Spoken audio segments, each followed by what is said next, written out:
sanadii hore maanta oo kale waxaa ilmeeyay caalamka waxaana dab ka kacay qalbiyada muslimiinta oo dhan waxaa dhacday arrin uusan qofnaba ku tashanayn xitaa haddii ay dadku ku tashan lahaayeen aysan waxba ka bedeli kari lahayn waxaa dhacday qiyaamo yar waxaana loo bixiyay musiibadii qarniga waxaynu ka hadlaynaa dhulgariirkii ku dhuftay dalalka Turkiga iyo Suuriya awoodda dhulgariirkaasi waxay u dhigantay sida in Turkiga lagu garaacay 130 bambo oo nuclear ah xaaladdu kolkii hore waxay ahayd sida tan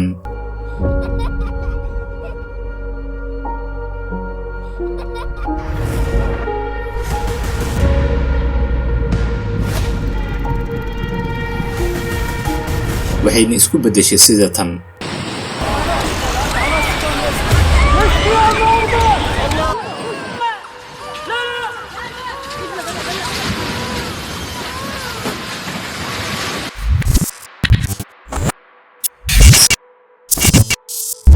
kolkii aad fiiriso qariidadan goobaha guduudan oo dhan ee aad arkayso waa meelaha ay maraan qadadka dhulgariirka kolka aad si gaar ah u fiiriso qariidada dalka Turkigana waxaad ogaanaysaa in gabi ahaanba uu dalkani yahay mid isaga oo dhan wada miinaysan si aanan la ogeyn kolka ay miinooyinkaasi qarxi doonaan sanadii hore maanta oo kale 6 bisha 2023 saacadu kolkay ahayd 10:17 daqiiqo xilli ay dadku wada hurdayaan jabaq iyo codna midnaba aan la maqlayn ayaa hal mar waxaa isbedelay jabigii guud ahaan dalka Turkiga gaar ahaan magaalada Kahramanmaraş iyadoona cirka ay ka soo muuqdeen biriqyo buluug ah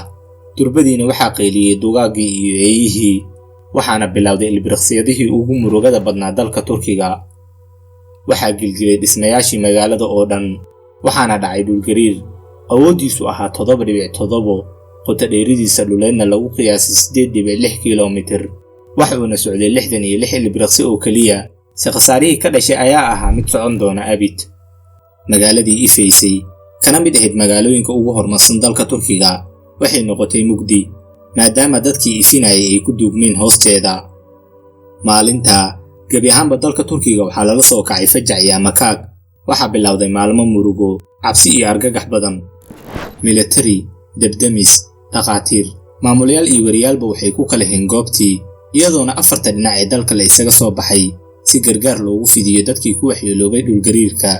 si nasiib xumo wadooyinkii oo ay wada fadhiyeen baraf ayaa haddana awoodii dhulgariirka waxay ku sababtay burbur arrintaana waxay qayb weyn ka qaadatay in gargaarkii ay mudnay si dhab ah loo gaarsiin waayay magaaladani si alla waxa uu xoojiyay garbaha dadkii goobta joogay waxaana u suura gashay inay dad badan nolol ku soo badbaadiyaan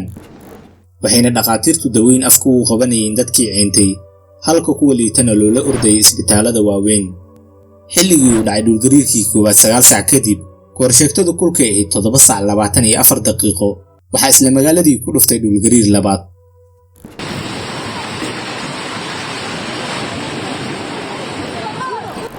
dhulgariirka labaad waxay awoodiisu ahayd 7.6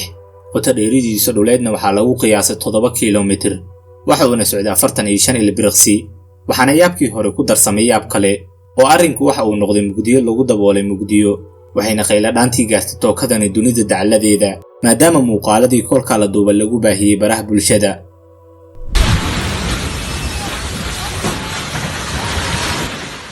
dhab ahaantii dhulgariirkii ka dhacay Kahramanmaraş waxay saamayntiisa ugu badan gaartay magaalooyinka kale ah Hatay, Adiyaman iyo Malatya iyadoo sidoo kale waxay la soo gaartay 7 magaalo oo kale oo ay ka mid yihiin Gaziantep, Adana iyo Diyarbakir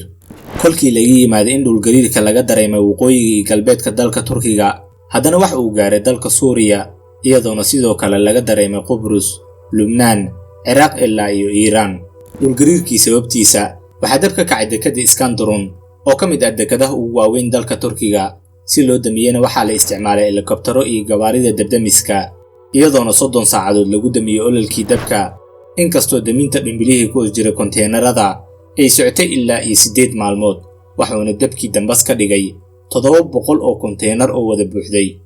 intii ay socotay badbaadinta dadkii ku hoos jira dhismayaasha iyo daminta dekadii dabka ka kacay, dhanka kale dawladdu waxa ay bilowday sii diyaarinta goobihii la deji lahaa dadkii ka badbaaday dhulgariirka, waxaana teendooyin laga dhisay tuulooyinka iyo salaxyada lagu ciyaaro. sidoo kale waxaa dadka qaar la dejiyo hoteelo, halka kuwa kalena ay si ku meel gaar ah u seexanayeen tareenada dhexdooda.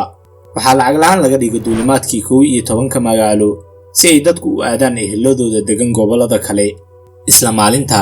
waxaa hadlay madaxweynaha dalka Turkiga isagoona yiri: tarihimizin en büyük deprem felaketlerinden birini yaşadık. Bu dönem bir birlik, beraberlik dönemidir. Kimseyi taariikhdeena musiibooyinka dhulgariirka mid ka mid ah ayaa noolaanay. si tookadani waa tookadii wadajirka iyo isku duubnida, hanaan aanan cidna dhibaato loogu geysan doonin ayaa howlaha loo fulin doonaa. sidoo kale waxaynu dardargelinay geedi socodka anagoona meel marina go'aano degdeg ah oo ku aadan 10 magaalo ee ugu saameynta badan. sidoo kale waxa uu booqday Erdogan magaalooyinkii uu saameeyay dhulgariirka, isagoona ballanqaadyo u fidiyay dadyowgii ay waxyeelada soo gaartay, laabtana u qaboojiyay gebi ahaantoodba. dadkii nolosha ka quustay ee dhulka hoostiisa ka dardaarmay si ugu dambeyn la soo badbaadiyay waxaa ka mid ahaa wiilkan dhalinyarada ah, isagoona yiri: kalktığımda etraf beşik gibi sallanıyordu. Sonra gözümü açtığımda kendimi tabutta hissettim. Öldüğümüzü düşünmüştüm. kolkii aan istaagaba meel waliba sida sariirta carruurta oo kale ayay luxmaysay. kadib kolkaan indhaha kala furay waxaan dareemay sida inaan naxash ku jiro, waxaana u maleeyay inaan dhintay. waxaa dhibaatadii dhacday 10 saacadood gudahood u geeriyooday dad ka badan 51,000 oo qof, iyadoona ay ku waxyeeloobeen 107,204 ruux. waxaa dhulka la sinmay 230,000 oo dhismayaal ah, iyadoona ay burbur soo gaareen 1.5 milyan. waxaa barakacay dadkii deganaa 11 magaalo, iyadoona lagu qiyaasay tiradooda 14 milyan oo ruux. maaliyad ahaan khasaarihii ka dhashay dhulgariirka waxa uu bangiga adduunka ku qiyaasay 34 bilyan oo dollar. dhanka kale waxaa xabsiga loo taxaabay oo la xiray ku dhawaad 500 oo qof oo ay ka mid ahaayeen injineeradii qaatay qandaraaskii dhismayaashii dumay. sidoo kale 271,000 oo qof ayaa ka qayb qaatay badbaadinta shacabkii dhibaatada soo gaartay, iyadoona loo isticmaalay gargaar ahaan 75 diyaaradood iyo 108 helikobtar. dhab ahaantii dalka Turkiga iyo dadkiisaba waxaa la marsiiyey imtixaan adag, si dhiiranaan iyo isku duubni ku dheehan ayay imtixaankii uga wada gudbeen.